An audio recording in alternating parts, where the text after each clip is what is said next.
Come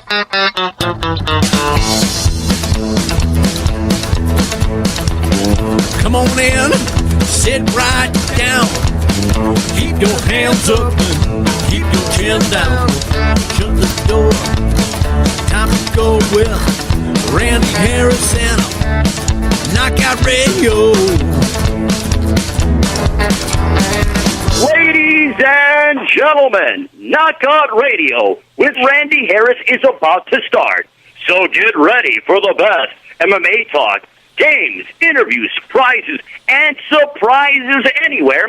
For Knockout Radio, I'm the voice, Ray Flores, and you can follow me on Twitter, twitter.com/Ray Flores MMA, or facebook.com/Ray Flores MMA. And now, here's Knockout Radio. Hey, everybody. What is going on, everybody? It is a Wednesday. I don't know what the date is. Don't really care. It's the 21st. The 21st of what month is this? August. Of August. Yep. How's everybody doing? Awesome. I got some things to get off my chest. Please. We're going to talk about last week. We're going to talk about next week. Not one, but two UFC events. A lot of MMA stuff going on. A lot of other stuff going on. I don't know where to start. I got so much things to start with. So much. Let's start with the schedule. On tonight's program, some guy by the name of Travis Browne at the bottom of the hour. We'll talk about his first round there in Boston. Is he now a friend of the program? I hope so. Has he reached that status? I hope so. I think he has after this appearance. Got to talk to him for a couple minutes in the lobby of the hotel. So he is coming on. Then at about 6:45, Andre Gaval. This dude is one bad dude.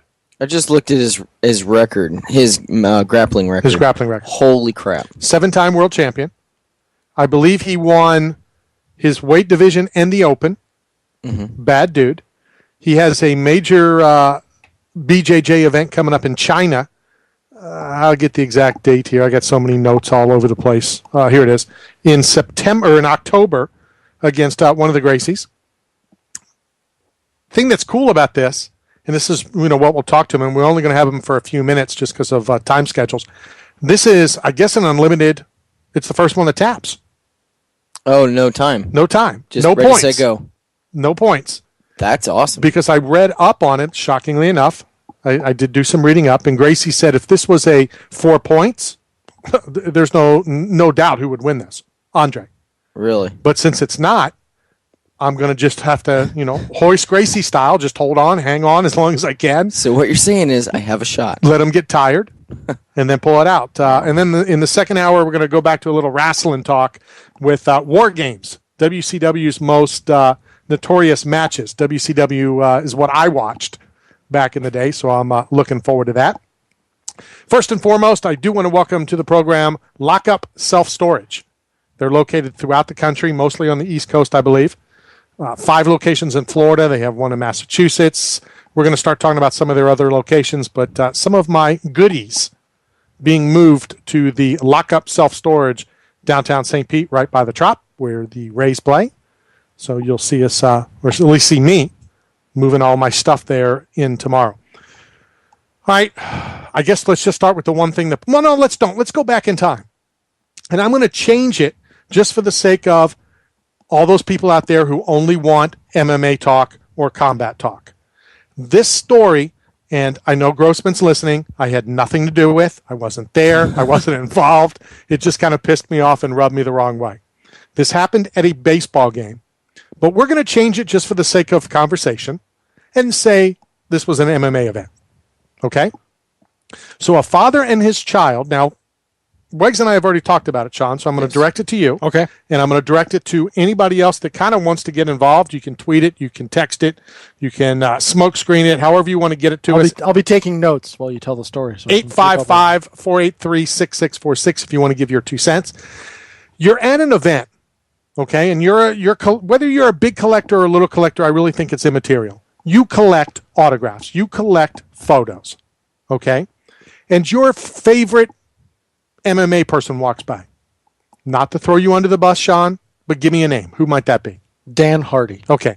Your favorite fighter of all time, Dan Hardy, walks by. I like the way you went with Yeah, I it. like that because he didn't know any other direction to go. Well, it's a perfect direction to go. Well, no, for the sake of this story, it's not. But let's just say that Dan Hardy is your favorite fighter. Okay. Okay? You've met him. You've taken a picture with him before. You've had a nice conversation. You like the guy. Okay? You're there with your child. Okay. Okay? I don't know the age of the child in the real scenario, so we'll say... Let's say 10. Okay, I was going to say 7, but 10's fine. I was going to go a little bit younger in case they don't know. Let's say 7. Okay? You're a collector. You collect, you enjoy it. This is your favorite fighter walks by, and you and your son or daughter, who's with you, We'll say son. we'll say son, you and your son are hanging out at a jiu-jitsu tournament, Okay. and Dan Hardy walks by. Oh my God.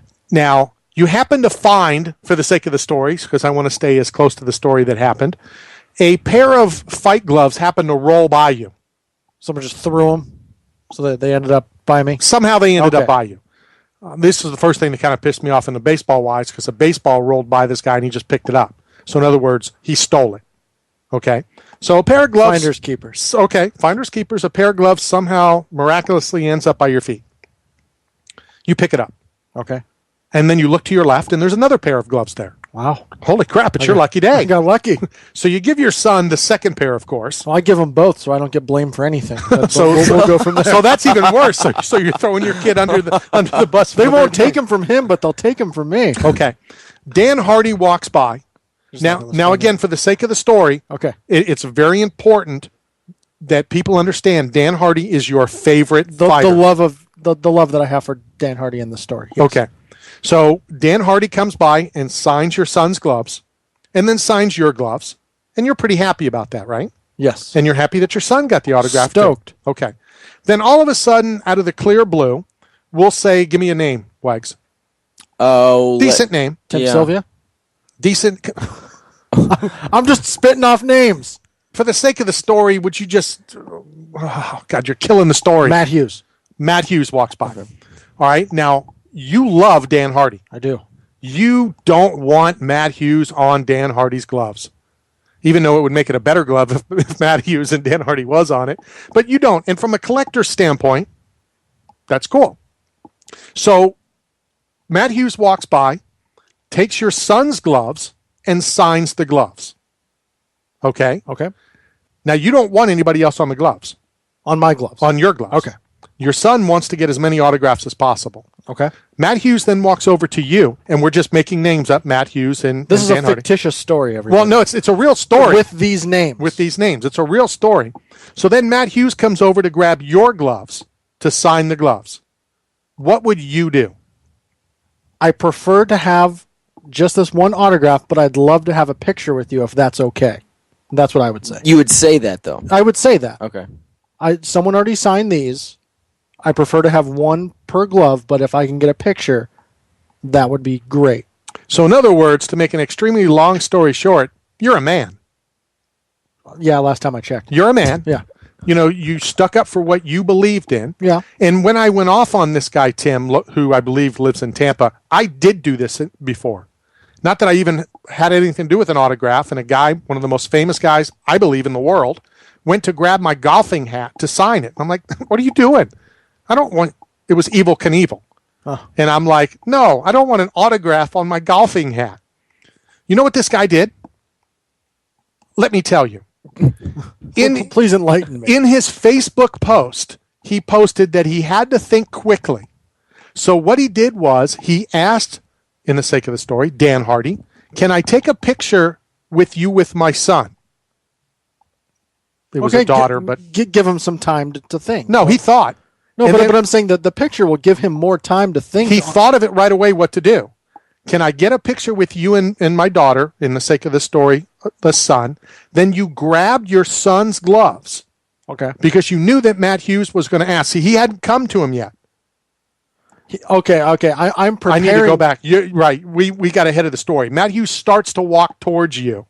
You already said what You're you an would awful say. storyteller. Well, no, because you already jumped right in and said what you Okay. would say. Okay. What this guy did was he thought quickly and he said, can I take a picture? He grabbed the other gloves that have already been signed by Matt Hughes so that when Matt Hughes got done and then he came over to sign his gloves, he signed the gloves again. So now the gloves have been signed by Dan Hardy and Matt Hughes twice. Wow. All because the dad didn't want his gloves in the story signed. Right. He didn't want his gloves signed by anybody else, so he threw his child under the bus and screwed those gloves up. From a collector standpoint, the kid was just happy to get autographs. Absolutely. And I'm not saying that, but because he's 7 and we don't know how old. But when he's 10, when he's 11 and he's hanging them up on the wall and he looks and he goes, why did the same guy sign this twice? Because dad threw you under the bus. I just wanted your opinion, our listeners' opinions, anybody's opinions. We kind of went off on it a little bit Friday. It was more a baseball story and I just kind of changed it. I just thought it was a really crappy thing to do to your kid. It's very easy. And I'm sure the athlete wouldn't mind not signing an autograph. Yeah. They get asked so many times to sign it. For once someone doesn't want your autograph, they just want a picture. Absolutely. I just love the whole Facebook thing where I had to think quick, so I threw my daughter under the bus. Now, he didn't say that. But that's what happened. But that's what he did. So I kind of went off. We went back and forth. He then took down the post. He then closed his entire Facebook down. It just kind of pissed me off because he was so proud of himself of thinking fast to screw his kid. And the fact Watch that how you say that. The fact that he said that he had to think fast just further acknowledges the fact he knew he was in the wrong. Absolutely. Anybody, I would like to ask anybody that's out in radio land that has collected anything, do you have anything signed by the same person on the same item? Not do you have more than one thing signed by whoever. I don't even care if it's your favorite person, whoever that may be. If I had an autograph of a president of the United States, whether you like the president, whether you don't, it's still the president. I would love to have an autograph from a president. I do have a couple, but I'd like to get more. I wouldn't want that autograph. I wouldn't want that book. I wouldn't want that picture. I wouldn't want it signed twice. Okay, you're saying by the same person. Right. Okay, yeah, absolutely not. Well, I wouldn't want it signed by, I wouldn't want a picture of Obama signed by Bush and Obama. Okay. That makes sense.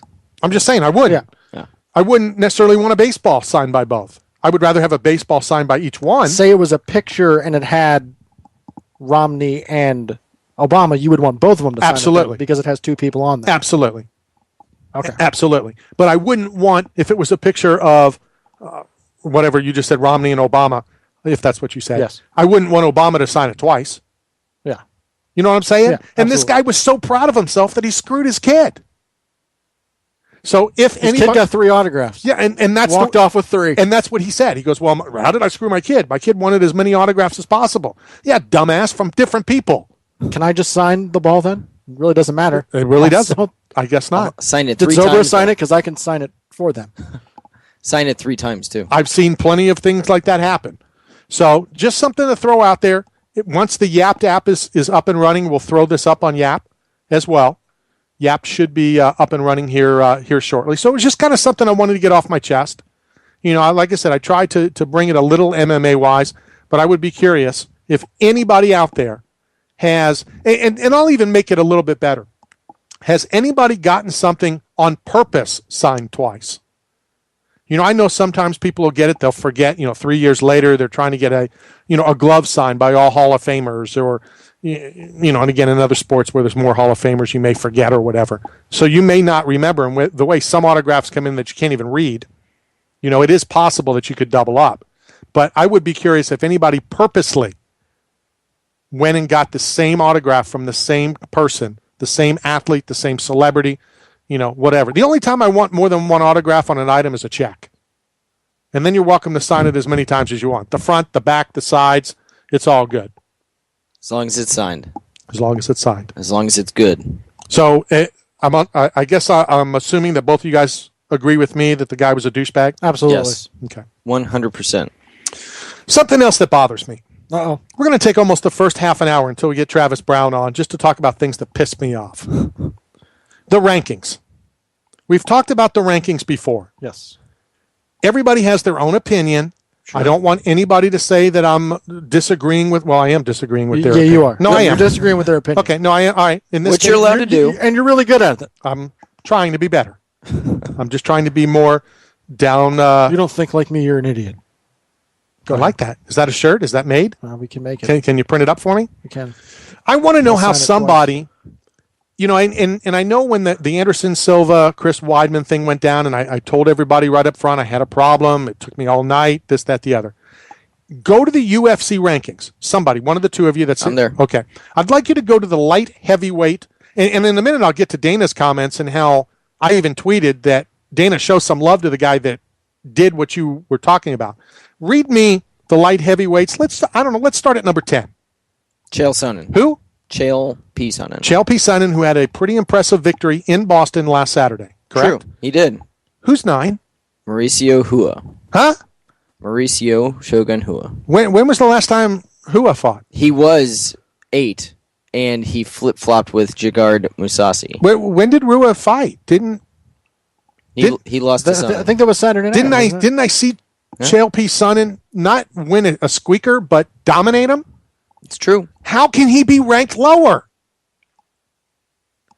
I believe anybody who ranked Chael Sonnen below Shogun should not be allowed to vote.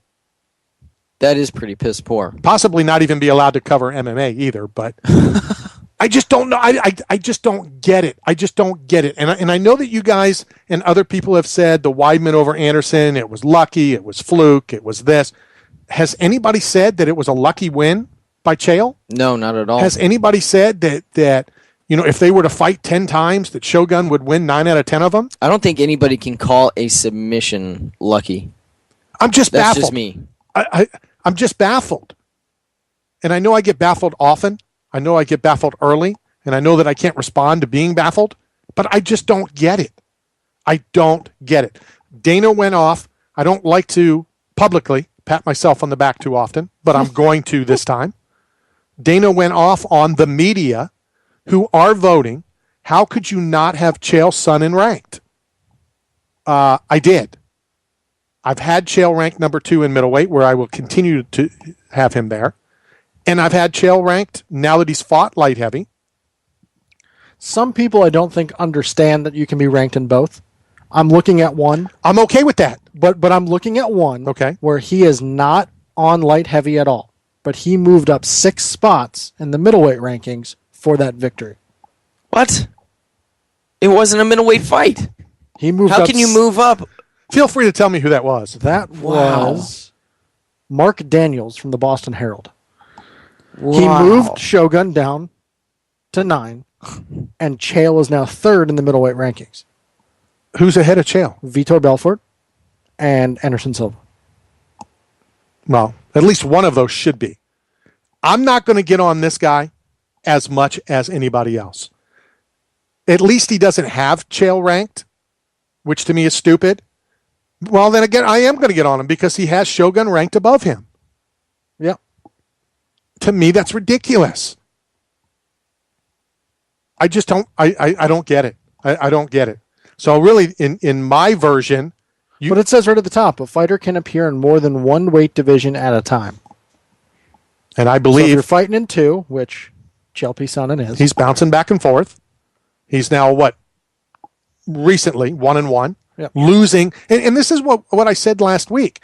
Chael Sonnen has lost to, Anderson Silva twice and John Jones. Arguably 2 of the top 3 pound-for-pound fighters in the world.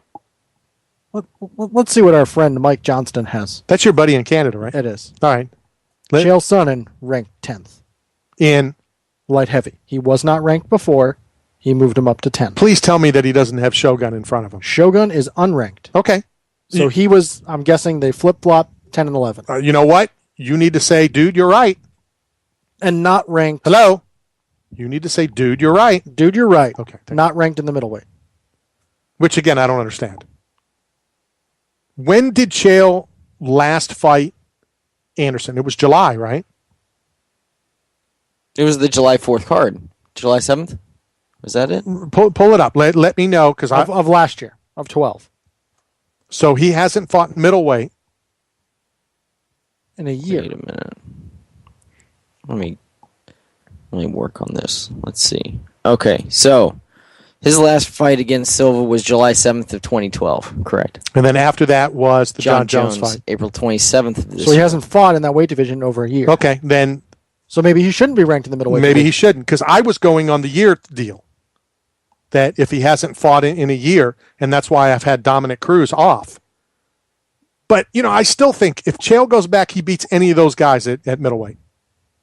I believe that. He could be 3 in one night, according to him. Well, and I don't know if you saw this, but our good friend Machida has tweeted to Chael Sonnen, and he wants to know where his parking lot is. Huh? Because I'm sure you heard what he said. Yeah. That he would take Vitor on the way to the cage, beat Vanderlei in the cage, and then find Machida in the parking lot. I also think, and I tweeted this, and I don't know if I mentioned this to you guys, but again, give me your take. Anybody else out there, feel free to tweet, text, whatever. I believe Chael Sonnen's walkout has now moved to my favorite walkout. What was it? I've said of all time, I'm almost ashamed to say it because of the crap I'm going to take from the two of you. Old school Tito, to me, was the coolest walkout. Okay. The ramp, the flag, all that stuff. But everything about Chael Sonnen's walkout, I love the song. I was sitting next to a guy who, on the QT, was a producer for Fight Masters. So, we're kind of talking and stuff and, talking about Chael, and he hated the song and he hated the music. I love the song. Not necessarily that it's country, just, about having too much fun. Then he gets in the cage, and then he keeps doing the come on, let's go, I'm waiting for you. To me, that it's pretty funny. So to me, that's now moved to my favorite. Looking at Showdown Joe's rankings, friend of the program, Chael Sonnen 9, not ranked before. Shogun went from 7 to 10. Okay. See, that's an intelligent Canadian. Not ranked in the middleweight division. That's an intelligent Canadian. I'm okay with that. And like I said, under my rule, which I tend to bend, I said if you haven't fought in a year. Now, he has fought in a year. He just hasn't fought in middleweight. And we'll go to this just because I'm looking at it. He has, now friend of the program, Travis Browne moved up 4 spots from 10 to 6.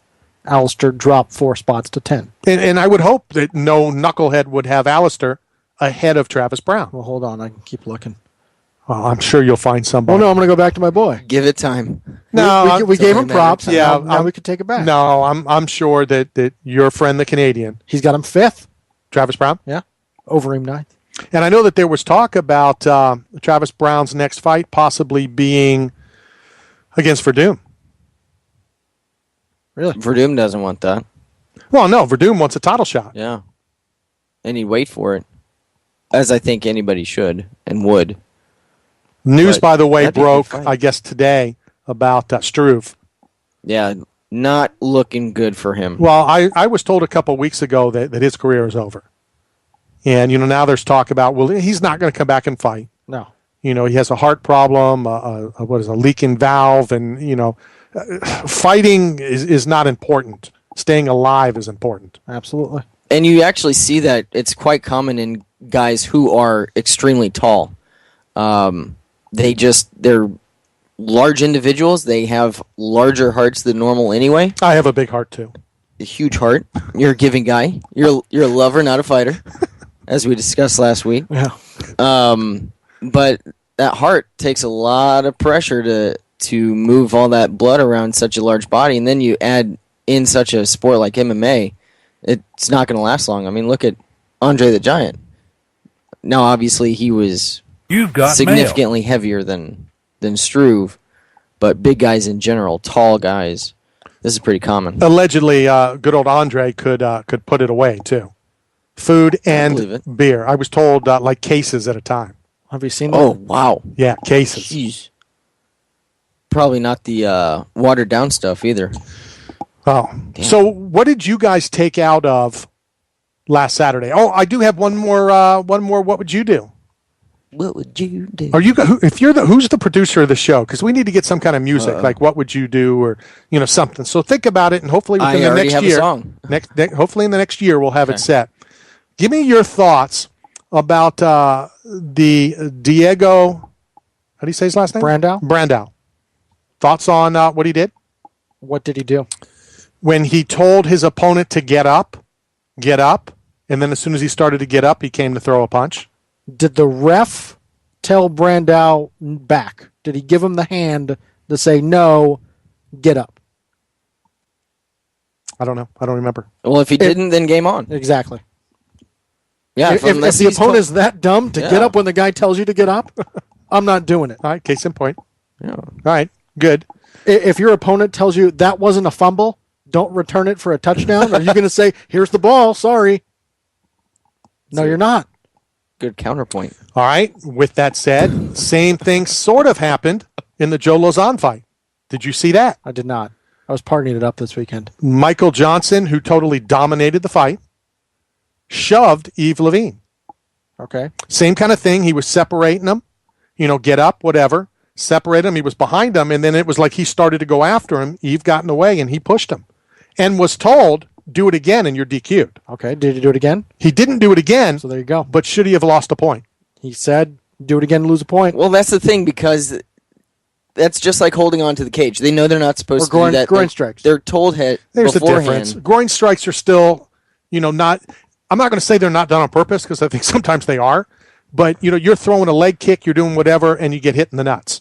You grab the fence, you're grabbing the fence, intentional. and I think automatically you should lose a point. It is instinct, though. I think if you touch a referee, you should lose a point. Have you seen how the referees get in there? Yep.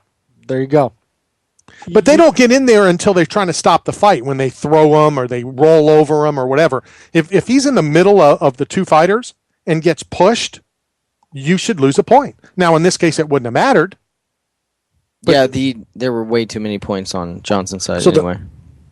Going back to me not being able to watch the fight, the whole weekend, There I'm is out of- one more we need to talk about. I am out of town. Right. I have the DirecTV app. Now, I guess Friday midnight, Saturday morning, it switches from Speed to Fox Sports 1. Right.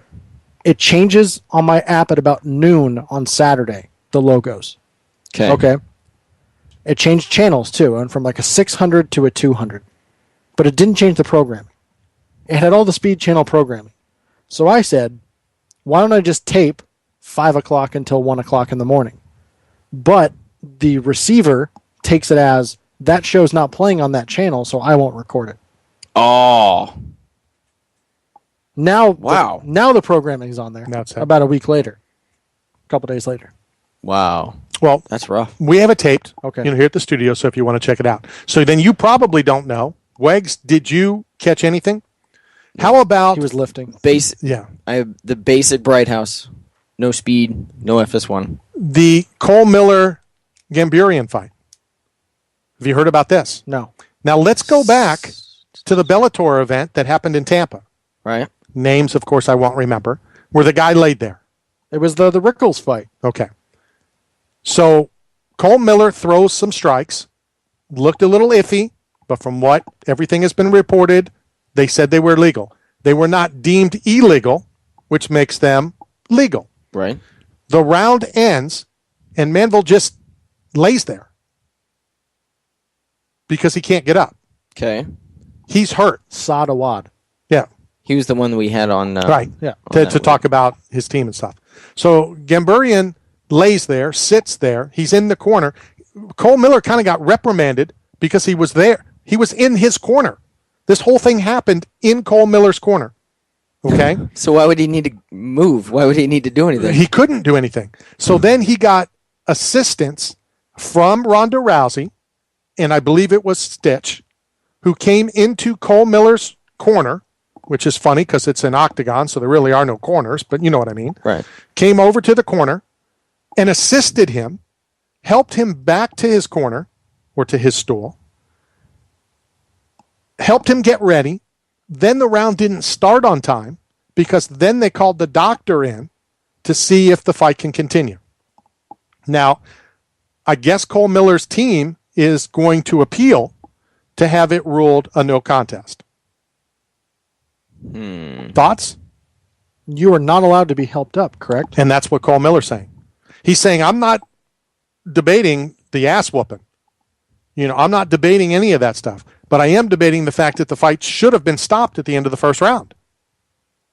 I think he has a strong case, actually. Sure. He laid there. He sat there. He held his head. It easily was more than a minute. what I just don't understand is if we have rules, why are rules not followed?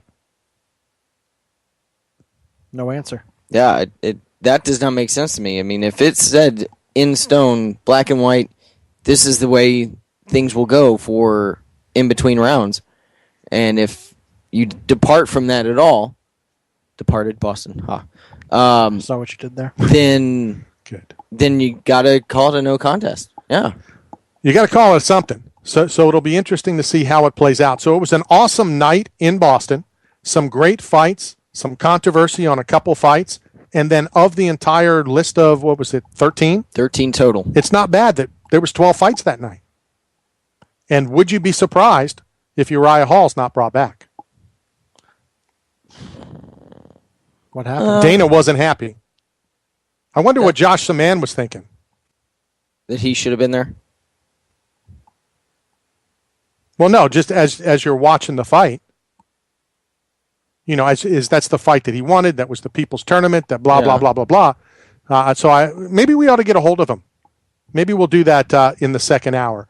So that's kind of my take. You know, I got a couple more notes. We can bounce back and forth and go back to last Saturday. But all in all, I thought it was a tremendous event. I thought it was a lot of fun. Boston, some things came out today, and we'll talk about it. I think we got somebody on the line. We are still trying to get a hold of Travis Browne, so I will update everybody on that. But I believe Joe's on the line. Joe, how are you? How are you, Randy? I am fine. How are you? All right. First I want to say is that I'm not a martyr. I didn't want to say who this was, but I think you called me out on Twitter, I think it is, something I haven't been on in over a year. Just because I might have said that an extra long choke is okay, you think I'm such a dick that I think somebody should ask somebody to get up and then try to punch him in the face. Well, but here's the thing. Here's the thing, Joe Martyr. Sean and Alex both have said that it wasn't a big deal, that it was okay. Well, see, I'm going to have to disagree with him on a small point of that.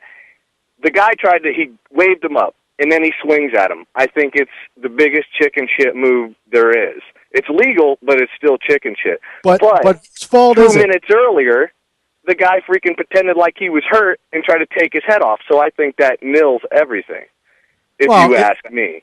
Yeah, I don't think it nils it. I just think they're both played a chicken crap game. Absolutely, but chicken shit for chicken shit. I think they were even at that point. But do I think it was chicken shit if he did it and did it alone and that's all he did and the guy didn't do it to him 2 seconds earlier? Yes, I think it's a chicken shit move. Now, I still stand on the same stance as I do at the choke.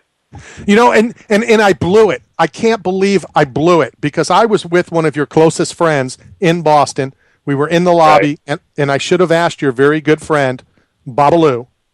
Right. Well, I guess he would have been a bad person to ask. He would have been a bad person. Yeah, he would have. You know what? I've been places with him, and I don't think he would have disagreed with me. I was at the fight that proves he would agree with you. Right. Because he did the same thing. What happened? Well, that's what he did when he fought Heath. Oh. See, I'm not. Don't get me wrong, Randy, and everybody else there. I don't think it's okay just to do it just because you want to do it.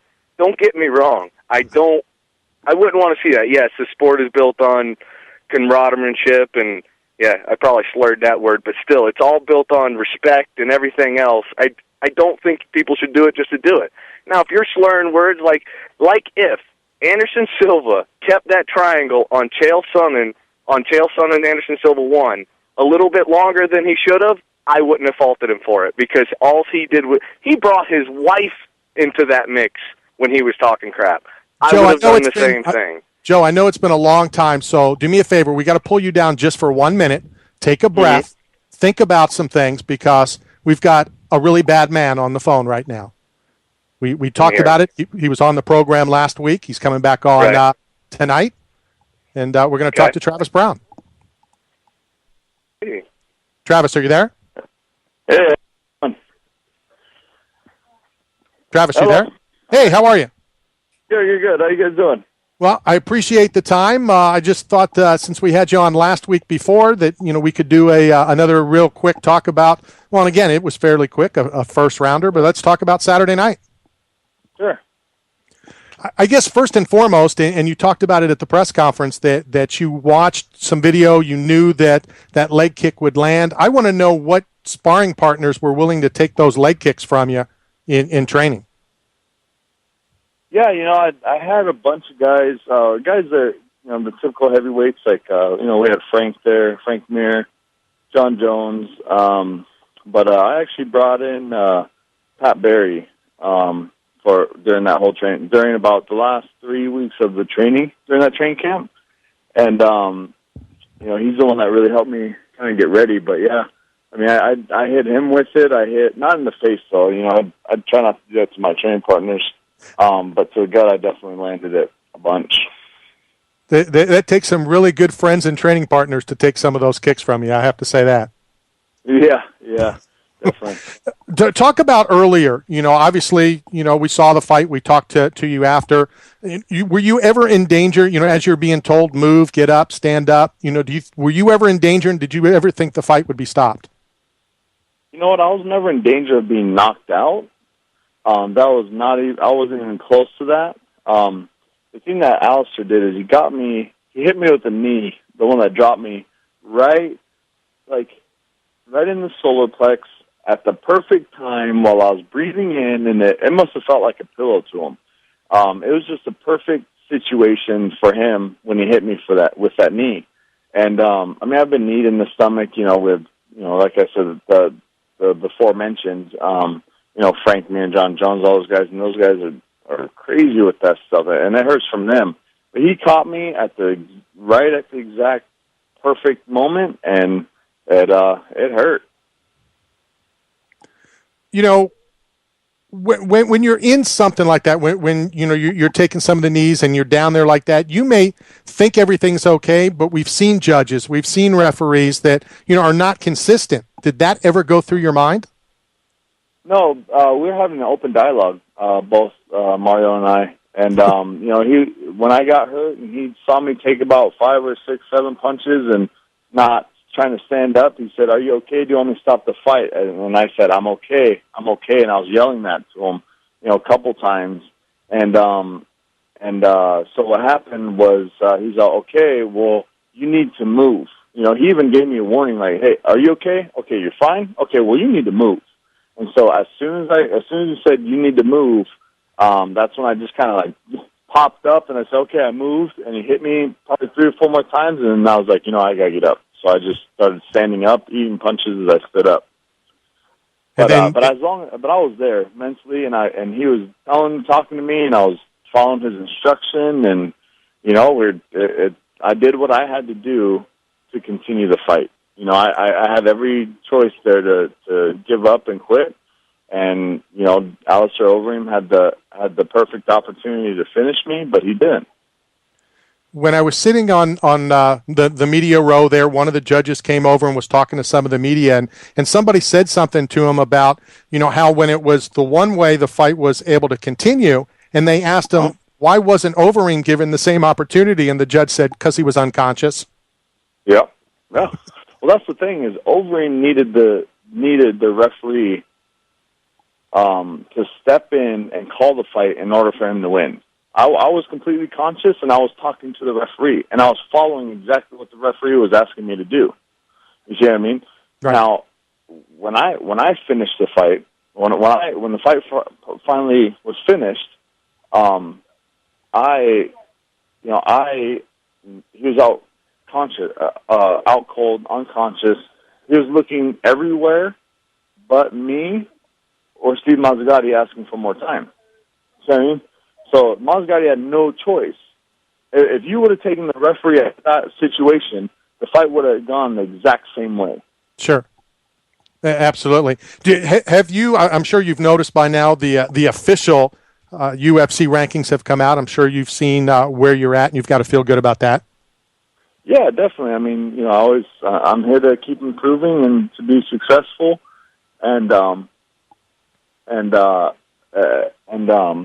yeah, I mean, it's always good to move forward. There was talk at the press conference about possibly Verdum being next for you. Is it too early to start thinking about that and looking into that? I'm sorry, what was that? One more time? There was talk at the press conference about Verdum being next for you, and then possibly that being, the winner of that getting the next title shot. Is Verdum kind of, where you're thinking? Yeah. I mean, at the end of the day, I'm here. My goal is to get that title. So, I know I've lost the Bigfoot, and that's, my big blemish on my record. But at the end of the day, I'm going after that title. So that's my focus. I'm not too worried about getting that loss back from Bigfoot. I'm moving forward. My ego has been mended. How do you guys celebrate? How did you celebrate after the fight? I'm around my loved ones and the people who really supported me through all this, and I have a very tight-knit group of people. I'm not a guy that has a huge entourage. I have a group of about 10 people, and those people will include my best friend, who I consider my brother, his father, my girlfriend, her parents, and my management team. And if I have a coach or something like that come out with me, but that's the only people that are really around me leading up to the fight and after the fight. What was up with the picture that I saw? I think it was on Twitter with you and Shane Victorino exchanging glances. Yeah, we as in boys from the island, we're always there to support each other, and we could be in completely different sports and maybe never know each other or anything like that, but we're always there to support people from Hawaii, and he was there, and he was going nuts, and I think he almost jumped on the cage pretty much during the fight. You know what I mean? So he's just been a big fan of the sport, and we're buddies. So he's there, definitely supporting me. Yeah, I talked to him at the press conference, and he said it was definitely the highlight of the night, watching you fight and watching that outcome for sure. Yeah. Travis, thank you very much for your time. Thank you for coming on the program before the fight, and again for just touching base with us tonight, and we'll talk to you again real soon. No problem, man. I appreciate it. Take care. Travis Browne, everybody, moving up the list, and like I talked about to you guys last week, he was on that fast track. Then obviously the Bigfoot and big things. All right, real quickly, because I know that we got to go to Andre here in the next couple of minutes, but I believe Joe Martyr is still on the phone. Joe Martyr. I just want to appreciate and tell you guys I appreciate that you leaving me on hold for all that long. I would have switched back over to my phone to listen to it, but it takes forever. But anyway, I want to hang up, but I want you guys to talk about this McGregor kid. This kid is something else. Let me ask you this, Joe. When I talk about Conor, do I have to use the F word every 3 words? Absolutely. Okay. All right. And everybody else should, too. Yeah, anyway, I'm going to leave it on that and actually stay silent for a little while so I can bring the radio back up on my phone. So stay silent, all right? Oh, and Randy.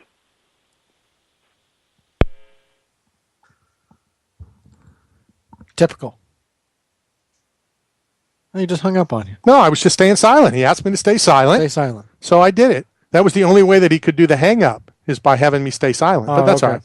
Knockout JoJo, Showdown JoJo, whatever JoJo is. But I know as soon as he did it, I did tweet him. I go, hey, Joe, what did you think about this move? So Travis Browne, Verdum, winner of that, title shot. If Verdum takes that fight. Because Verdum thinks that he's, next in line anyway. Yeah. When is that fight? It's October is the JDS Velasquez 3, right? Correct, in Houston. And then, so let's say 4 months. I mean, that should be like February, March time frame anyway. So Verdum, I think he was looking to be back in the cage around then anyway. So that should be perfect timing for him, if indeed he is eligible for that. I like what Travis said about the ego and being humbled, and we talked about this with Travis last week. Mm-hmm. Nobody wants to lose, but losses do that. Losses make you more grounded. And I didn't know Travis beforehand, so I don't necessarily, I'm not saying stuff, I don't know. I'm just saying he made the comment, and it does. Losses tend to ground you. And, you're remotivated, you're re this, you're re that. and good things. Hit the reset button. But I was concerned as I sat there. Again, you don't know what's going on as you're watching, as Travis appeared to be taking, some abuse. But don't you find that a little funny to be able to take the abuse that he took and he's still able to communicate with the referee? Well, I think that just goes to show how tough he actually is, both physically and mentally. Because if you're taking a whooping, even if it's not really hurting you that bad, if you're not expecting it and if you're not strong mentally, then that conversation doesn't happen. And you're just trying to basically tread water and get through to some point where you can get yourself away, refocus yourself, and try to get back to your game plan. So that just is a testament to both his physical and mental toughness. And he definitely was very, very tough. That was last Saturday. This Saturday, something really cool's going on, and it's going down at our buddy Matt Arroyo's gym over there at Gracie Tampa South. On the phone with us right now, the very special guest at Gracie South, as well as at the World WCFL Saturday night World Class Fight League. On the phone with us right now, Andre Gaval. Andre, how are you? I'm doing good, man. How are you guys? We appreciate your time. I know that you have a class in about 10 minutes, so we just wanted to touch base. First and foremost, talk to us about the seminar this Saturday at Gracie Tampa. Yeah, my seminar is always very good. It's cool because I always teach the knowledge I know for everyone. Also, I answer a couple questions of the students, a couple doubts they have in the situations of the training or about diet or about position, so and also I spar with them, so it'll be pretty cool, so I'm really excited to be there and hopefully to see a lot of people there because what I'll be showing everyone is kind of a very special thing, and I know everyone will I'm sure. Well, I was going to say this, that I'm looking forward to getting out there on Saturday until you said the sparring part. Then that kind of scared me away. No, the sparring, the time is just it's not goals to kill everyone, I just show the way I work in jiu-jitsu, the way I train, I kind of flow a little bit with the students, I kind of try to be very, let's say, make them work, Sure. But also I show them the way they should work, so it's pretty cool, it's nothing very serious, it's just very fun, all the time. How much can somebody learn at a seminar of yours? And we're going to talk about the website, and I'm going to kind of lead into that. Sure. A 7-time world champion, from what I've been told and what I've seen on the internet, one of the greatest BJJ practitioners in the world. What can we expect to learn on Saturday? Then let's talk about the website as well. Sure.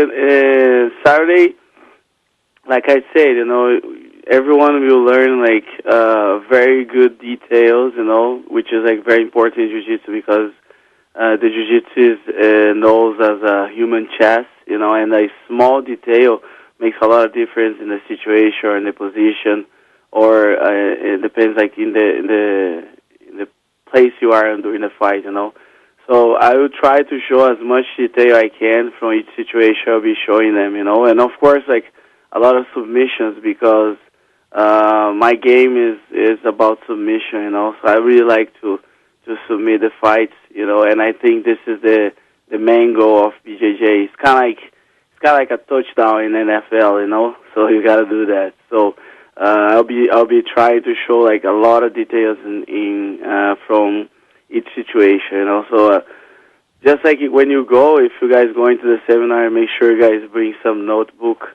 or something like that because those notes, make a lot of difference, I make my notes, all the time, So since I start training, and I believe this make a lot of difference in the future, So it's really important to be in seminars because everyone have different vision in the fight, So they'll be learning under me, all the vision I have in the jiu-jitsu.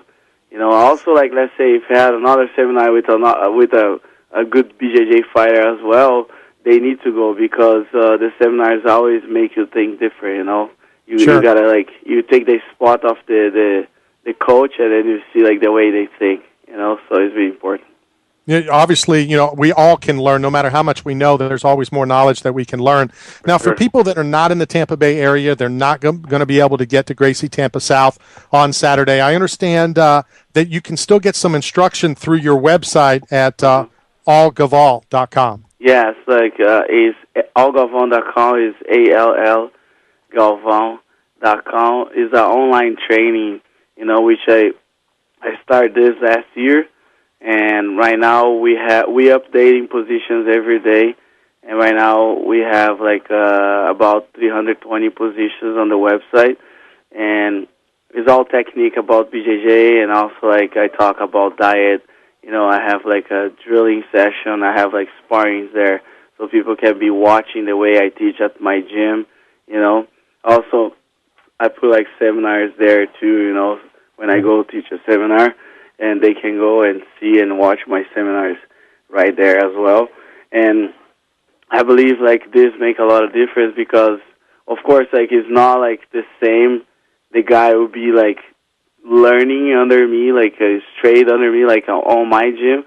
But pretty much they can see the vision I have, from the fight, and they can drill the technique. If they have a good partner, they can kind of do an online training, for sure, and make their notes, Sure. My website is going to be on for a long time, for forever, until I die, because that's what I like to do, and that's my life. And hopefully in a couple of years, we're going to have over 5,000 positions in the website for sure, And I talk about everything, all the situations, passing guard, half guard, top bottom game, because my jiu-jitsu is pretty much everything, I try to work everything, judo, takedowns, wrestling. I believe you can learn everything, not just being a fighter, which you do always the same single game, So if you don't know the website, I suggest you guys go there, and we have free videos right there in the front page, but it's compared with the other websites, the price is not that high, It's really good for the level of the techniques you guys have right there inside, and in the future you guys can have a contact with me, call me, and talk about the techniques or whatever you guys want to learn in the website. I'll be there for you guys. Very cool, and we'll put the logo and link up on our site. And before I talk about the super fight, I want to ask you a question. Mm-hmm. I could ask you this on Saturday. And by the way, we are going to give away some VIP tickets to sit with Andre at his table at the fight on Saturday night. We're going to do that on the second hour. Yeah. We just had a caller on who I've known for a long time, and he says that if he was in a fight or in a BJJ event or whatever, and he had heat with the guy that he was fighting, that if he was able to put a choke on, he would purposely hold on longer, even after the referee comes to break it up, if he disliked the guy. Give me your thoughts. I think this is not the way to do, Let's say if you choke the guy and the guy is already tapped, Of course, if this is a tournament, sometimes the guy tap and the ref, he can't see the guy tapping, and then you let go, and then maybe the guy which you tap, he kind of keep going, right? And then the ref just didn't see the situation, and then he let the fight going, and you gotta frustrate, I have experience like that, I make my opponent tap, and then he tap, I let go, and then the ref didn't see, and then he kept fighting, and then I was just trying to talk with the guy, hey man, you tap, and but it's a tournament situation. It's kind of hard, because let's say if the ref already see the choke, if the ref say stop, because the ref is in the commandment of the fight, so you gotta let go for sure, Well, so if the ref see that, if he see, you let go. But if the ref is not seeing that, I suggest you, if you fight, if it's really important fight, you got to keep going because you got to, like, maybe look to the ref and see if he saw that or not, you know. I agree with you 100%, and I know, Joe, you're still listening, so there. Now a 7-time world champion agrees with me. Before we run out of time, I know you have a class in about 4 minutes. Talk to me about the upcoming super fight against Gracie. Oh, yeah, so, no, my super fight is against Braulio Estima, okay? It is like, it will be in ADCC, okay? So that's like in October 19th in China, Beijing. The ADCC is the Abu Dhabi Combat Club Commission, which is the president is the Sheikh Tahanun bin Zayed, and he's like a very big fan of our sport, and he created this tournament, which is the biggest grappling tournament in the world, with like a very big prize money, and he created this like since 1998. So it's over 10 years ago, so almost 15 years ago. And this tournament never changed the rules, since they create. The rules is a little bit different because they have like all kind of fighters there, like from the grappling world, like wrestlers, judo fighters, like sambo fighters and jiu-jitsu fighters, And most of the champions, they are under the Brazilian BJJ flag, and I'm the current champion. I won the ADCC 2011. This event happens every 2 years. I'm the ADCC 2011 champion on my weight division, which is like under 88 kilos, which is like under 195 pounds. And also I won the absolute, which put me like, the absolute is like all weights together, like they invite you to fight the absolute, and then when you win the absolute, they pay you like $40,000 in prize, and for the absolute, and for the weight division they pay like $10,000. And because I won the absolute, this year I won the absolute in 2011. This year I'll be fighting against Braulio Estima, which is the winner from the super fight from the last 2 years super fight.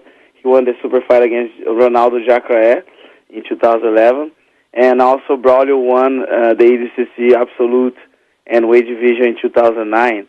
So it will be like a great fight because we fight against each other for a couple times, and I'm really excited for that, and I'm training really hard for that. And the winner of the super fight wins $40,000 prize money, and the loser wins like $10,000 just to show up there, But this fight is gonna be the main fight of the event, Like they stop all the event in the middle of the event. They stop everything, and then they put this fight on, And this is the first time I'll do that, And it's not all the BJJ fighters. Which can do that, It's kind of like a really hard work to get there, Because only the absolute champions can get the spot to fight the super fight, And right. I'm really excited. I'm really, I'm doing my best right now, and hopefully to do like a great show for everyone, like I always do. And who is like more prepared to win will win. Braulio is a very good guy, a very good fighter, such a great talent, and I gotta be ready for that. So I'm training for that, and I'll be ready, So Andre, let's see what's gonna happen, Hopefully, like I win, Will the fight be, available on pay-per-view? Will we be able to see it on your website? And I know we're running out of time, but is this a timed event? Is it the first one that taps, or is this points, or how do you win? Yeah, so for the super fight, it's kind of like the finals. And the finals rules is like 20 minutes fight, straight. 20 minutes straight, but if somebody taps, it's over, But if you do not tap, they have the point score, they have points. But the first 10 minutes doesn't exist points. The first 10 minutes is submission only, And the second 10 minutes, it's points, and submission. So, and then if they have a draw, if you see a draw, if some draw happens, they have overtimes of 5 minutes every time, 5 more minutes, 5 more minutes, 5 more minutes, until somebody win, or they decide like, oh, this guy win. But I believe they have like, for the super fight, they have like 4 or 5 overtimes.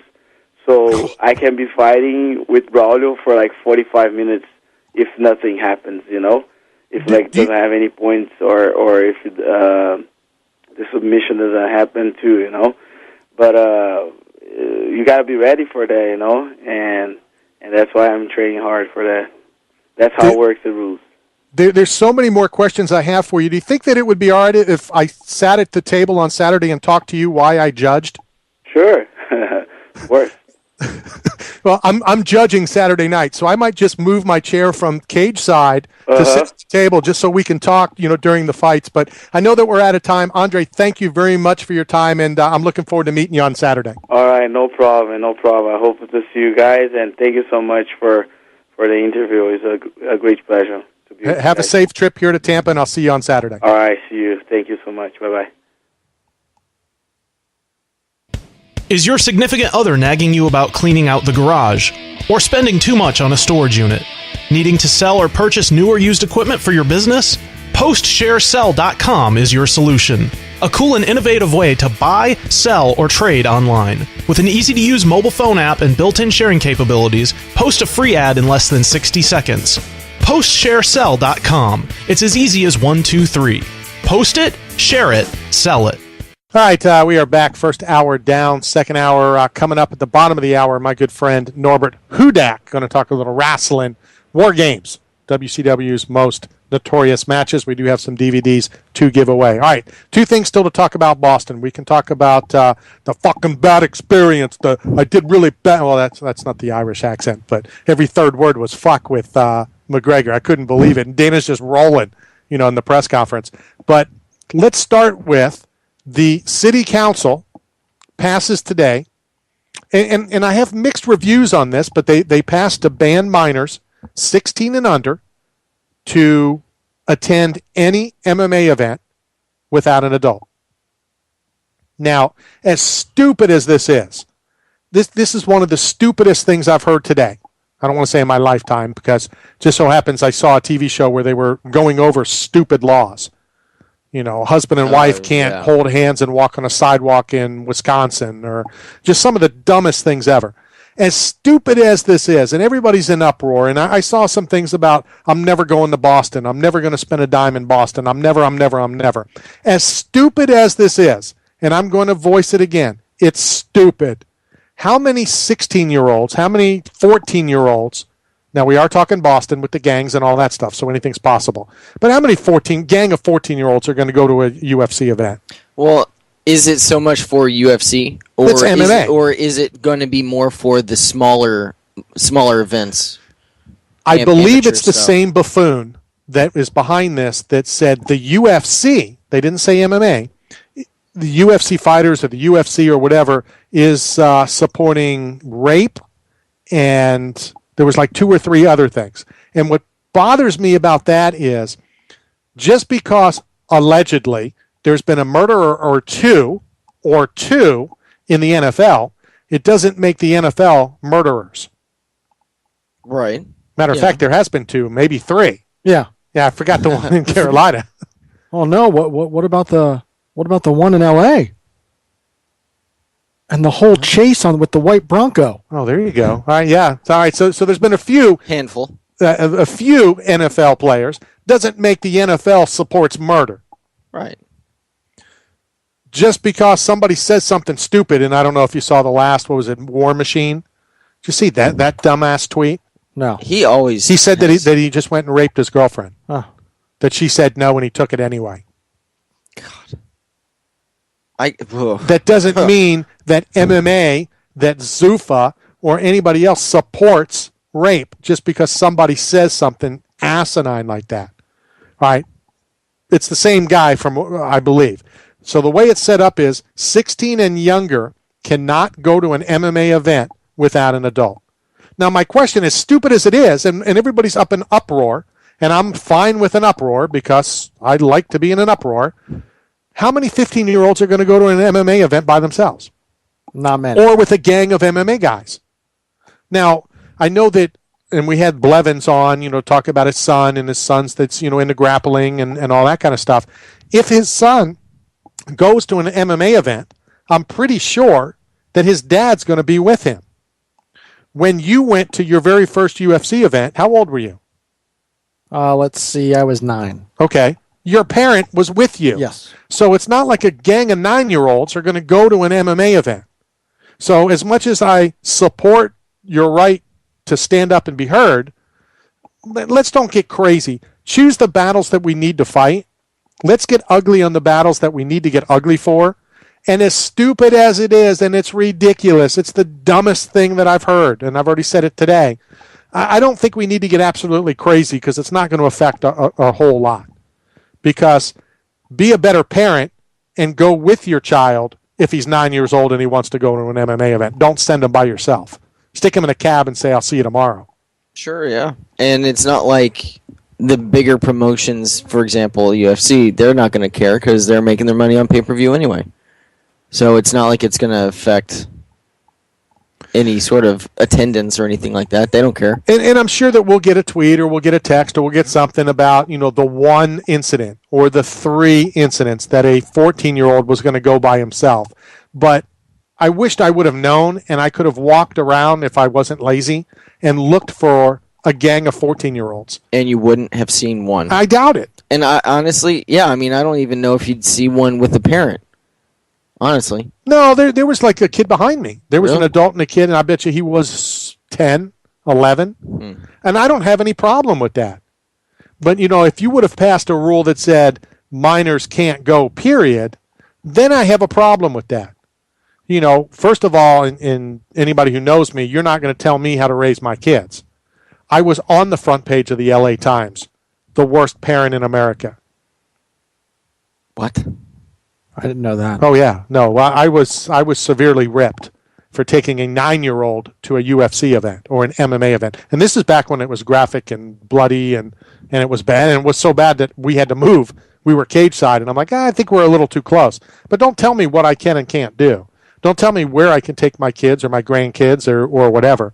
And I think that's what they're trying to do up there. They're just trying to prove a point. But I just don't see the fight being worth fighting. Yeah. As stupid as it is, and I can't believe that it passed unanimously.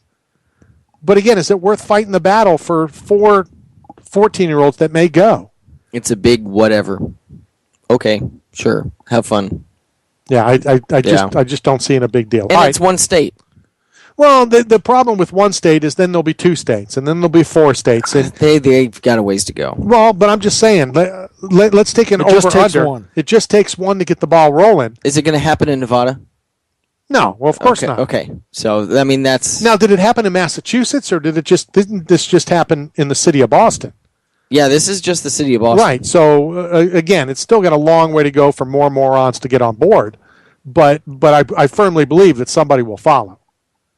Some podunk town in the Bible Belt or something, that they're against whatever. They're trying to prove a point. And I loved how Dana thanked the unions, because the unions were behind a lot of this, and he said it's because of the unions and all the crap that they pulled that they got as much exposure as they got. Yeah. Any exposure is a good exposure. Well, especially when it's just stupid. Yeah. It's just absolutely stupid, and that was kind of it. Dana first said we won't be back. Then at the press conference, he said, "Of course we'll be back." It's his hometown. That's where he's from. His family was there. He had cousins not only in the audience but at the press conference. So they'll definitely be back to Boston. Shipping up to Boston. Speaking of shipping up to Boston, you guys said that you didn't watch it, but I'm sure you have heard about the new phenom, Conor McGregor. Sure. Have heard. Yes. Fucking A. Awesome walkout, and they asked him, now that Forrest Griffin is gone, was it okay that you used the song? The place was electric. You know what? I haven't seen a crowd like that in years. Maybe a Chuck Liddell entrance. Maybe, like I said, old school Tito entrance. The place was electric. The Irish flags, and it's Boston. And so it really was cool. The whole atmosphere was cool. The whole night was cool. Being able to go grab food at 3:30 in the morning and places were open, was cool. How many times can you go to a place like that? How many fights have you been to where, everything's shut down at 11 o'clock? So it was definitely cool. But the entrance was cool. He was so down on himself at the press conference. And I won't use the F word all 57,000 times, but he said, I felt like I let myself down, let my bosses down. My job is to finish fights. There was an F-bomb in between, right? There was an F-bomb between th and ish. Well, basically, you're paraphrasing. Just to clarify, so you're not dropping all the bombs. But yeah, I understand he's a phenom. He's now had 2 UFC fights. I don't think he's a phenom. I don't think he's a phenom at 2-0. They're making him out to be a phenom. Okay, because earlier you used the word phenom. They're making him a phenom. Okay. They showed his walkout live. They turned the lights out for him, which I thought was kind of crazy. They're making him out to be a phenom. So what was funny is at the Dana scrum, which I still think that thing's ridiculous too. You ask Dana questions at a press conference is over, and then you all huddle around him and ask the same questions again, or ask him more questions that you could have asked during the press conference. But they will be going back to Ireland, and somebody said, would Conor McGregor, could he be the main event? And Dana said, of course not. He's 2-0. But don't kid yourself. He could sell out an arena himself. And that's what I was going to ask is, okay, he was in Boston, big to do, a lot of support from the crowd, all well and good. You go somewhere else in the States, not in Ireland, not in Massachusetts. He's just another fighter. And he's going to be on the undercard again. Right. So, but is he... Apparently, he's got what it takes, though, to be a quote-unquote main event on the prelim, something like that, soon? Yeah, I mean, if you want to say that a main event on a prelim, I mean, he was one away as it was, with that being his second fight. I believe he was the next to last fight because the next fight after that, I believe, was the McDonald Pickett fight. Right, and then you went to the main card. Correct. He's an exciting fighter. He's an exciting guy to follow. Everything that he said at the press conference about the watch. Did you hear about that? That 3 people had to die to make this watch. He needs to make money. He needs finishes. Yeah. He needs this kind of stuff. I don't think that he's that marketable guy. If you go to Wisconsin. I don't think he's the guy that you bank with if you go to Seattle. Vegas maybe, again, I don't think he's, mid-main card yet. He's 2-0. And I think it's very unfair whether he's willing to take this or not. I think it's very unfair to throw him in like that. And not to go back to our Friday shows, but we talk about a lot of NFL athletes that are the next. They are the next John Lynch. They are the next, I don't know what you mean, Michael Vick, Warren Sapp, whatever. No, you're not. You're the first Conor McGregor. So I think you bring him along slowly, and I think Dana will. I don't think they're going to throw him to the wolves. Obviously, he'll fight in Ireland, I would imagine, if he's ready, and he says he will be. I guess he tweaked his ankle, but he should be ready and good to go. You put him in the middle, somewhere. It doesn't matter, for the sake of tickets, where you have him on the card. He can be middle. I think it would be almost better to have him pretty much the same place, top half of a prelim, because then you're getting the people there earlier. You're getting more people there earlier. Sure. To watch him. But I don't necessarily think that an organization thinks about that or cares about that. I think organizations care about the TV time, the pay-per-views, and maybe tickets sold. So he could be anywhere as long as the ticket's sold. What difference does it make to the organization? It may look better, but a lot of times they don't look at that. A lot of times they can, with the angles and such. There's been a lot of talk about the new cameras. Did you guys hear about this? Where it's able to go through the cage, so you can't see the cage. Now, I saw a couple things online. I liked it. The floor cam. It looked like literally the camera was right there. Like the cameraman was standing right in front of as the fight was going on. I think it'll be like a lot of things. It'll just be something that people are going to have to get used to. Fair point. Okay, well, as long as it's a fair point, then I'm glad to hear that. So I'm watching some of the floor cam highlights right now. I thought it was kind of cool. It was a little different. Yeah. You don't want you more up into the action. It's like you're right there. So I mean, again, I'd have to watch a little bit more. I'll watch again, on the TiVo, as I still haven't watched the entire fight start to finish. But all in all, not to spend the entire 2 hours talking about last Saturday, but all in all, I thought it was phenomenal. I loved how the fights got off to a very quick start. The very first fight ended in less than a minute. The second fight ended in just over 2 minutes, so there was a whole lot of time to kill. Typically, Bruce Buffer comes on and does his, do what you got to do, but be back in your seats in 10 minutes. I think he was doing be back in 2 hours. That's how he wasn't. I'm being a little facetious. But, after the first of the James Fick fight being less than the minute, and then the OSP fight being just over 2 minutes. So, all in all, I thought an outstanding card. I thought an outstanding event. Boston is awesome. It's one of my favorite cities, to go to. And they will be back, and I will be there as well. Correct me if I'm wrong, please, but is there really a fight night? The next event is next Wednesday? Yes, there is. Next Wednesday in Indianapolis, and then next Saturday in Milwaukee. I didn't realize it was on Wednesday. Yep. But that's the Condit Campman 2 card. Which we could talk a little bit, about tonight, seeing that we are moving to Thursday, so I did kind of forget to talk about that. But how pumped, if any, are you for the next pay-per-view, which is in less than a week? Just over a week. It's next Saturday. I like the main event. I'm curious to see how Henderson deals with Pettis this time. Obviously, Pettis has to be creative again because he can't do the same thing twice. I think that's... No, he can. I don't think he's going to be successful, though. That could be. So he'll have to be creative. But what people forget, though, about that fight is how close the fight was. Before the kick. Ball kick. Yeah, I mean, both of them, and I was in on the press conference the other day, it was 2-2 going into the fifth round, which is a typical Benson-Henderson fight. Right.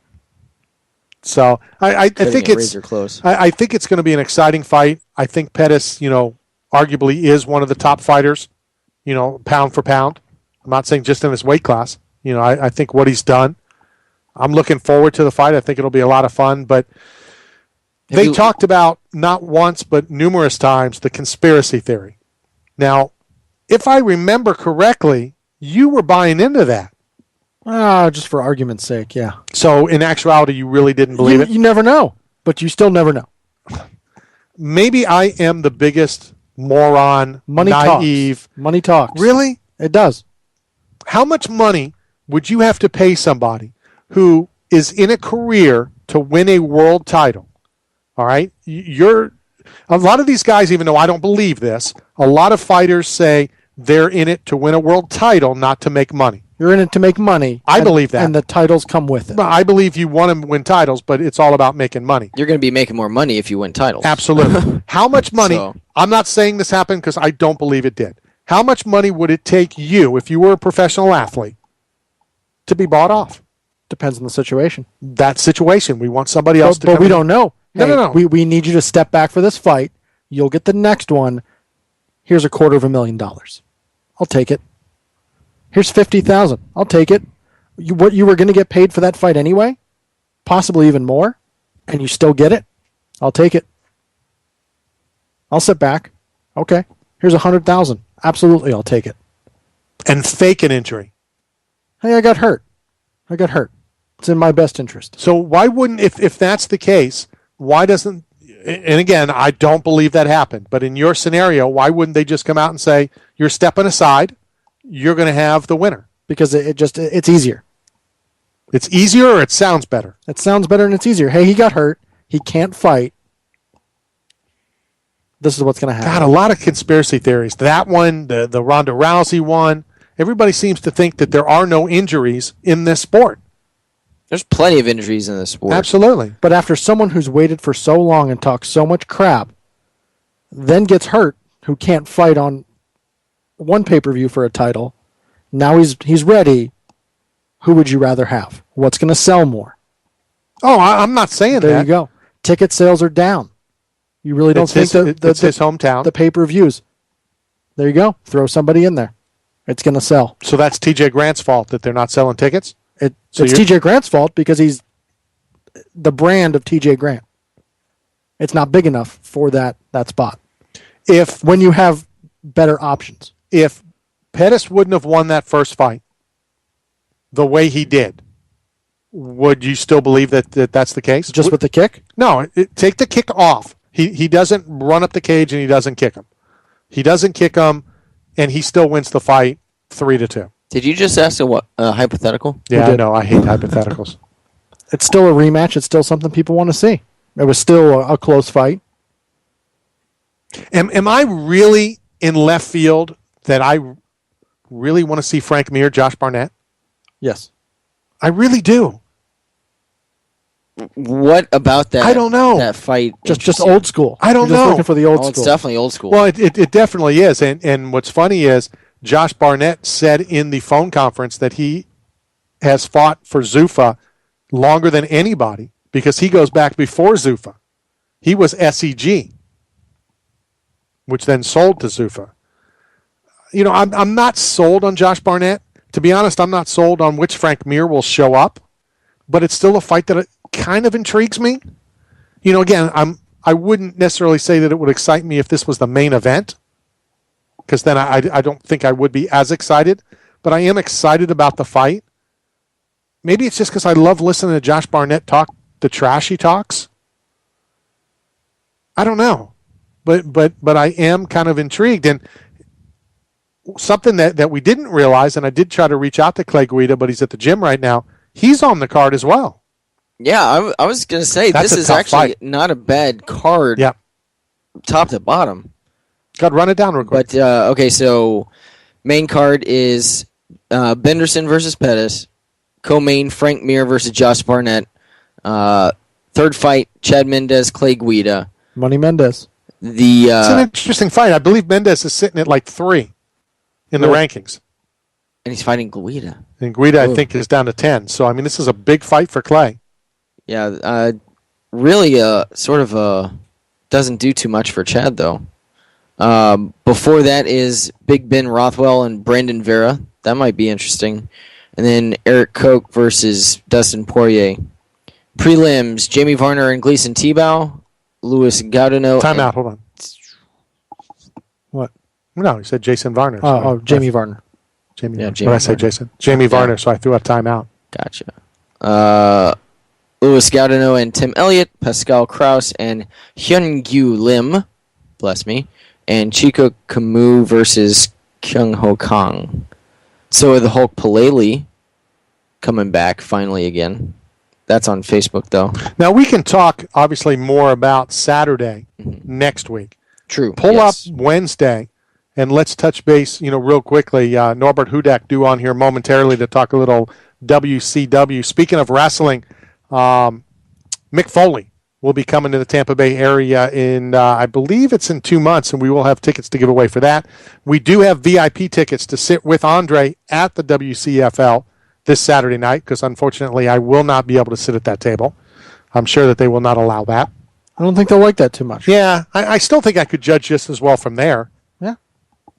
As I can. But I've said this before, some of the best fights I've seen, not only in the Tampa Bay area, but anywhere, have been at the last couple WCFLs. World-class fight league. It's unbelievable. The matchmaking has been really good. When it's 29-28, a lot of times, that's a good fight. And I'll argue we should get Joe back, because I'm sure he'll argue with me as well.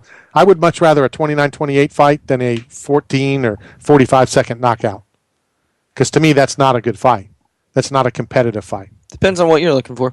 It's exciting. Depends on who you are. Right. Well, there's one that's much more exciting than the other. I mean, sure, those first two fights were very exciting. Between the guy from The Ultimate Fighter sitting behind me screaming at Vic the whole time, and then Vic doing what he did in the 58 seconds. Of course, it was a lot of fun, but I wouldn't say that it was a very competitive fight. Well, yeah, if it was done in less than a minute. Yeah.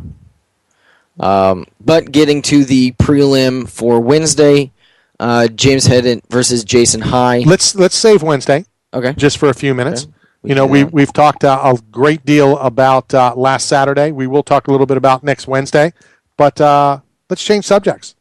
Let's do it. WCW time. Old school. What I'm used to. War Games. 3-disc set. Our good friend Norbert Hudak back on the program. Norbert, how are you? Today I'm good, bringing the good stuff.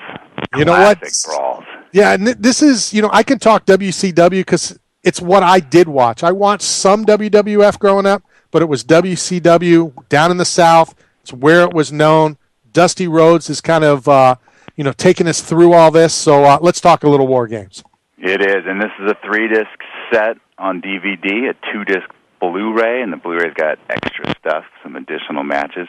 But basically, Dusty Rhodes takes you through kind of the history of War Games, match by match, and each of these great matches, and I didn't count them all up, but there's a ton of matches on here.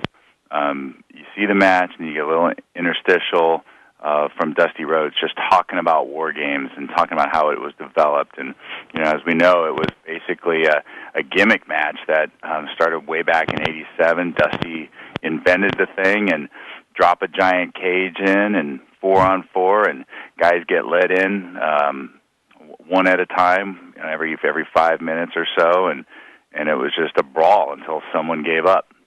And it was a great format, and as you know, a lot of the great legends participate in these matches.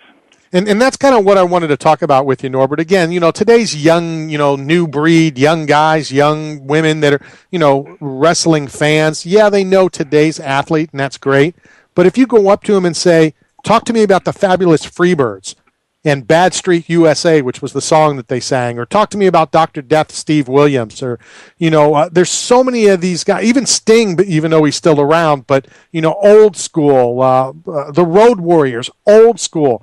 That's what excites me about not only this DVD, but a lot of these DVDs. Yeah, I mean, the Midnight Express, the Rock and Roll Express, I mean, of course, the Four Horsemen. I mean, it's a lot of these guys that really left it all out on the mat, and you get to see it all, and probably was one of the most brutal matches in that WCW history. So it's a great celebration of those matches. You got the guys we talked about. You got, like you said, Sting, Lex Luger, Barry Windham, guys like Nikita Koloff. I mean, just like a great assortment of the classic guys that we all remember watching.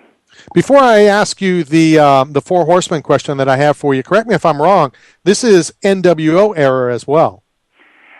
It is actually even back to that NWO era, you're right. So, just when Hogan first went over there, the NWO, the old black shirts, he's no longer yellow, so that's cool. But as I'm looking at the DVD, it says Ric Flair and the Four Horsemen. Is this the original Horsemen before they started adding, Barry Windham and Sting and all those guys?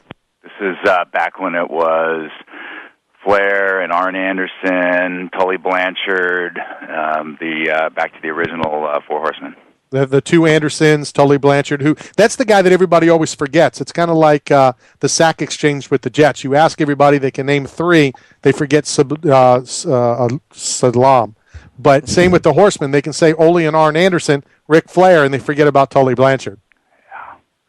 Yeah, and this is, like you said, it evolved throughout the years, through the NWO era, into even the Attitude Era, and became an event that was used, and they modified it here and there, and they added something here and they added something there to try to make it even more interesting. But the basis of it was get in that cage and see what happens.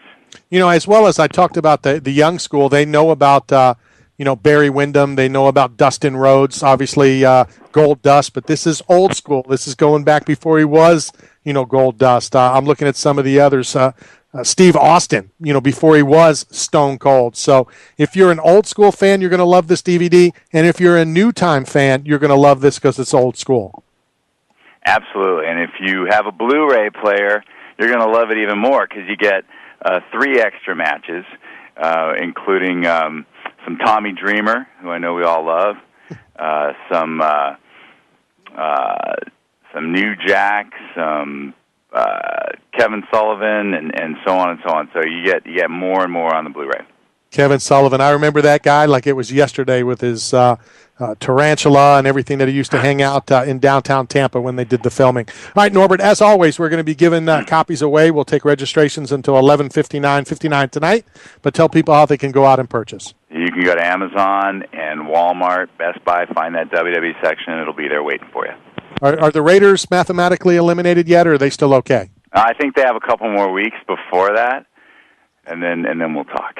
All right. Well, no, we'll talk before then, and then we'll talk about how the Raiders and the Buccaneers are doing in the upcoming weeks. Norbert, thanks for your time. We'll talk soon. Sounds great. Thanks, Randy.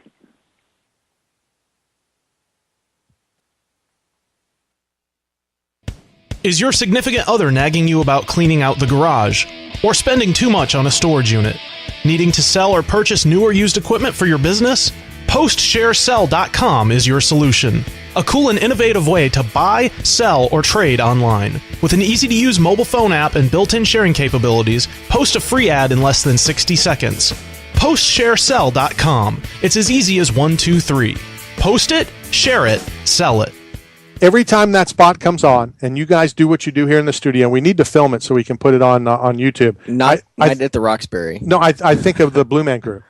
Oh, yeah. It's the same thing because you start banging your head and absolutely bang your head, blah, blah, blah, blah. All right, run down Wednesday. Real quick, just Take your time. According to The Onion, the Raiders, the odds are against them to finish the season. Oh, you should have thrown that out to Norbert. He would have appreciated that.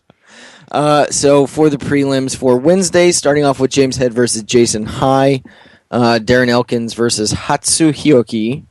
We have Justin Edwards versus Brandon Thatch, and the main event of the prelims on Fox Sports 2 is Dylan Edwards versus, I'm going to mess it up, Poppy Abedi. So Fox Sports 2, the undercard, you have to pay extra for because it's a premium channel. Yes. And that used to be Fuel. Right, which Fox was the Sports case 2. Before. Fuel you had to pay extra for. Did ESPN 2, did you used to have to pay extra for that at first? I don't think so. You don't think so? Yeah. But that's what's funny about this. So the premier one is Fox Sports 1, which on my cable network is part of my package. Yes. Maybe not on everybody's, but on Bright House here in the Tampa Bay, Pinellas County area. So, all right, so that's the pay channel. Correct. On what was once known as Fuel. Then we go to Fox Sports 1. And it's the 6-fight main card, starting off with Brad Tavares and Robert McDaniel. Then Takeya Mizugaki versus Eric Perez. Court McGee versus Robert Whitaker. Kelvin Gastelum and Brian Melancon. Donald Cerrone versus Rafael Dos Anjos. Donald Cerrone in a little trouble, by the way. And then Carlos Condit versus Martin What's going on? A little boat rage. Whoa. Really? Not car rage, boat rage. He was in a little altercation. From the way that I took it, from the way that I read it, it was the other buffoon that was doing something in their boat, and then Cowboy kind of responded. So they both are in a little water. Well, they were in boats, so I'm imagining it was a lot of water. You like that. That's why I said the water. I threw you the softball, and you swung and missed. So I mean, it's not major, but it was boat rage. So it'll be interesting to see how that plays out.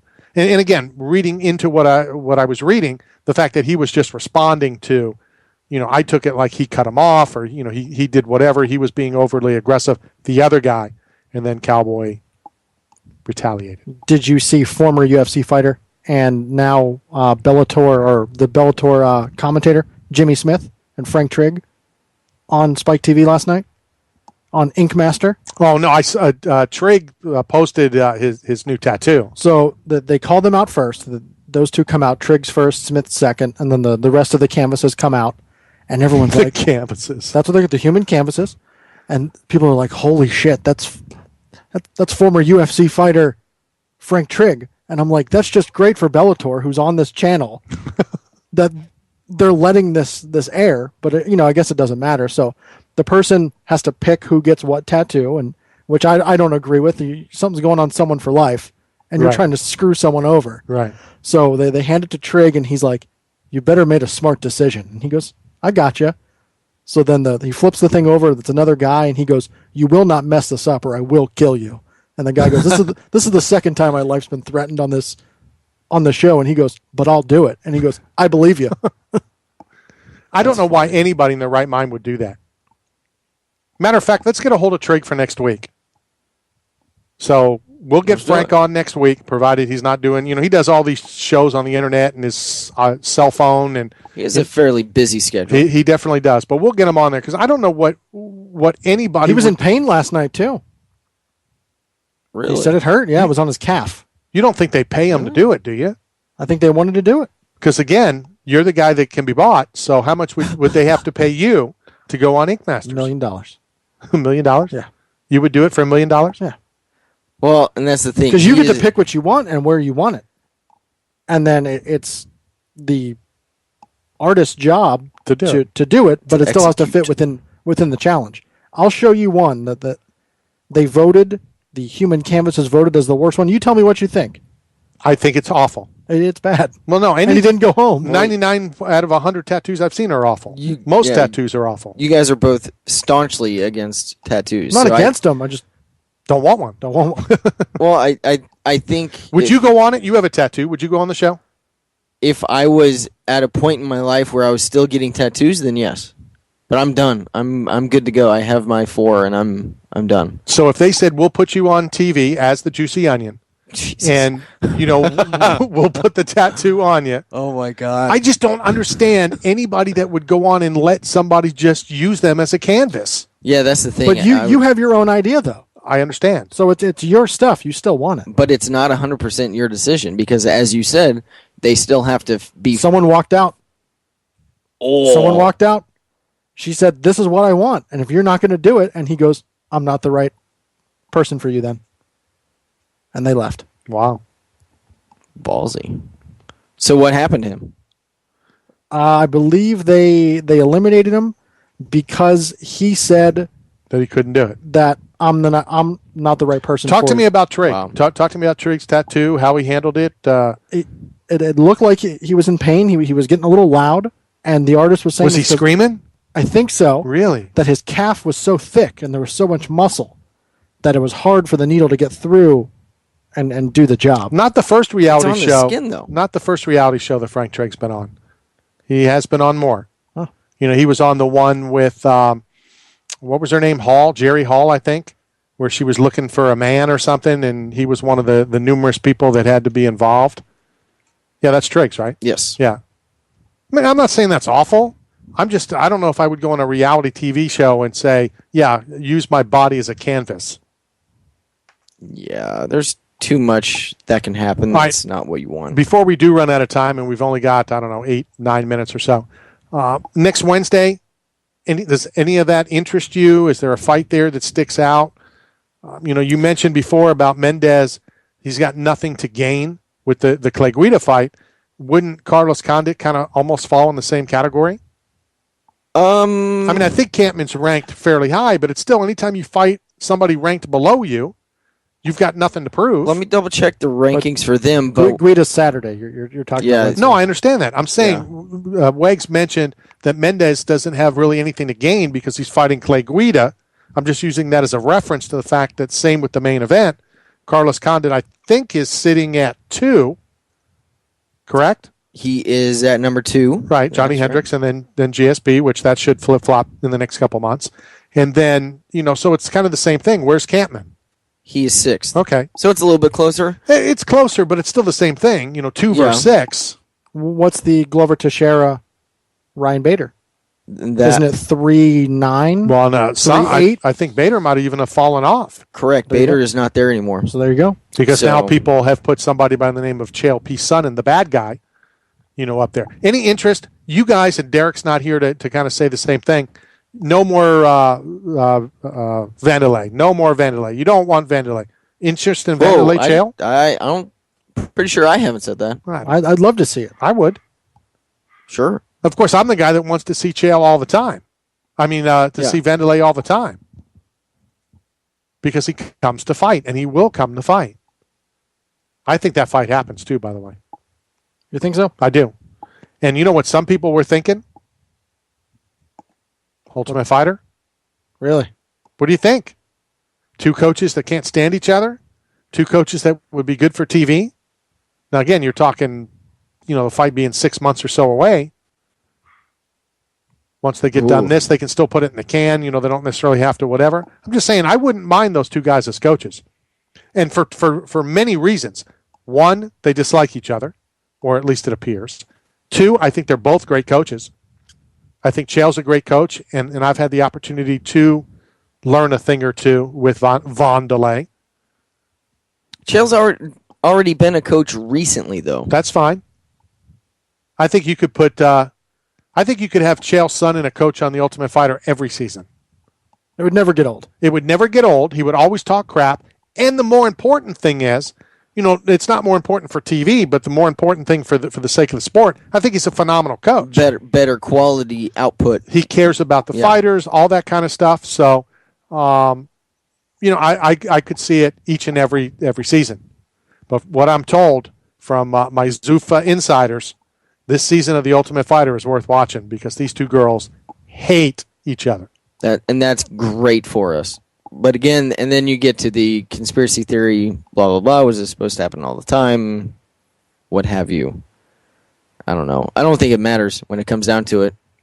The viewers, the fans are the ones who win because we get to see everything. Oh, absolutely. So I'm curious how the coaching for the guys goes, how they receive getting coached by a female coach. Well, first and foremost, on one team, they're not going to have any problems at all. It's Ronda Rousey. Yeah, sure. Yeah. Okay, and I think the former champion Misha is the same thing. I think maybe. I think guys will take to her just as well. I don't think guys care. Again, I'm the naive guy. I don't think they care male or female. I don't think they care black or white. I think what they care about is, do you know? What can you teach me? Especially at this level, these are fighters that are trying to go to the next level. And even fighters that know they may not go to the next level, trying to learn what they can to take back to where they're at.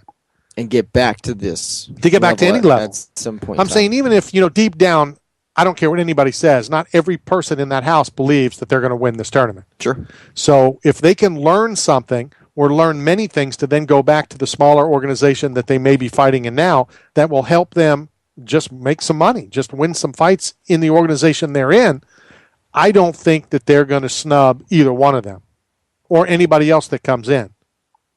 And now that we're into UFC 406 or the Ultimate Fighter 406, it's not newbies anymore.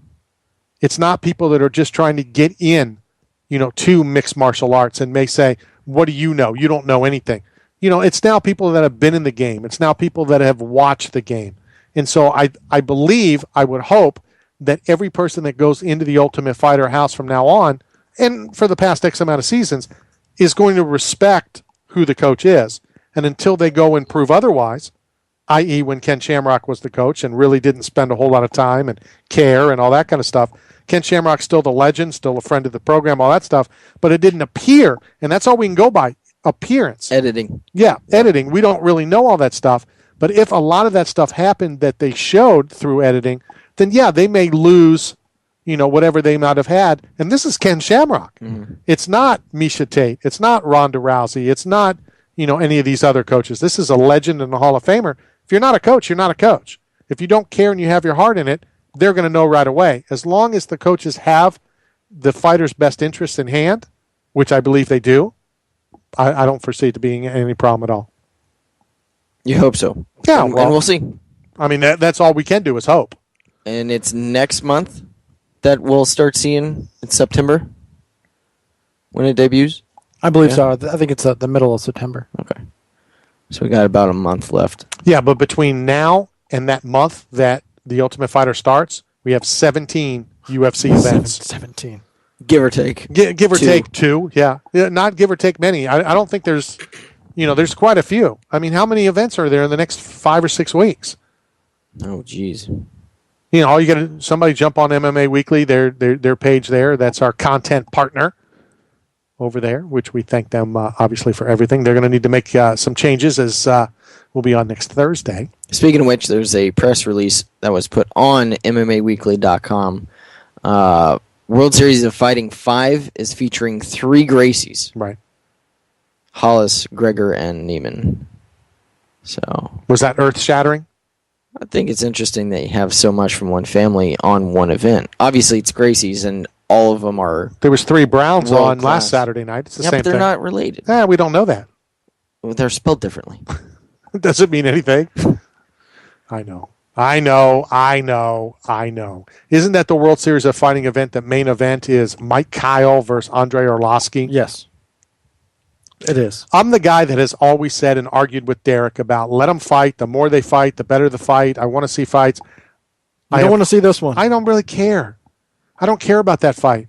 You know, Andrei Arlovsky was a bad man, and he still is compared to me. But I can't get the biting incident out of my head about Mike Kyle. And so I have no interest in seeing him fight. Is that wrong of me? No. Okay. Then I will roll with that. I won't watch that main event. I'll watch everything up to. Well, you'll watch it. Shut up. I won't watch it.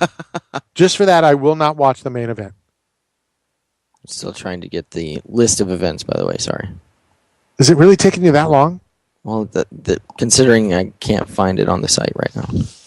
All right, just talk among yourselves, and I'll get it for you. Okay, well, there's 2 next week, and then there's another one in Brazil, correct? Right, that one's coming up. Which one? Oh, that's the Teixeira Bader fight. Right. Yes. So there's only 3 before the Toronto event, and we're just talking. That's the Jones Gustafson, right? Right, but we're just talking UFC. We're not talking because obviously there's a ton of other events. But so 164, 165, 166 is Velasquez JDS 3, which is October 19th. Blah blah blah. So you've got the 2 next week. Yeah, and then you got Brazil September 4th and then September 21st. So, okay. And then do you have a date for the Ultimate Fighter? October is kick ass, by the way, just so you know. UFC Fight Night 29, October 9th, which we've already talked about, which is Matt Hamill's fight. Then the big Houston card, Kane versus JDS. And then Bisping Munoz, which obviously I have a lot of interest in. Sure. I think that'll be cool, as well as Melvin Gilliard will be on that. Then November, kind of again, two UFC events. The Fight for the Troops, November 6th in Vegas. And the St. Pierre, which I've been saying it before, so I might as well stick with it. It seems like every fight over the past 2 years I've thought GSP was going to lose, so I will continue and say I think he loses on November 16th as well. And then right now, just the 2. So it's basically 2 a month now for the remaining year.